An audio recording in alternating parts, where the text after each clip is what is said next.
नीतिसूत्रे अध्याय 2 वचन 11 ते 22 विवेक तुझे रक्षण करील, समंजसपणा तुला सांभाळील. म्हणजे कुमार्गापासून विवेकशून्य गोष्टी करणाऱ्या मनुष्यांपासून तो तुला दूर ठेवील. ते सरळपणाचे मार्ग सोडून अंधकाराच्या मार्गांनी चालतात. त्यांना दुष्कर्म करण्यात आनंद वाटतो, दुष्कर्माच्या कुटिलतेवरून ते उल्हास पावतात. त्यांचे मार्ग वाकडे आहेत, त्यांच्या वाटा विपरीत आहेत.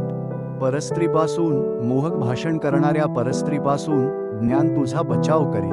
तिने आपल्या तरुणपणाचा मित्र सोडला आहे, ती आपल्या देवाचा करार विसरली आहे. तिच्या घरातून मृत्युमुखाकडे वाट आहे, तिच्या वाटा मेलेल्यांकडे जातात. जे तिच्याकडे जातात त्यांच्यातून कोणी परत येत नाही, त्यांना जीवनाचे मार्ग साधत नाहीत. यास्तव तू भल्यांच्या मार्गाने चालावे व नीतिमानांच्या रीतीचे अवलंबन करावे, कारण सरळ जनच देशात वस्ती करतील, सात्विक जन त्यात राहतील. दुर्जनांचा देशातून उच्छेद होईल, अनाचार्यांचे त्यातून निर्मूलन होईल. आमेन.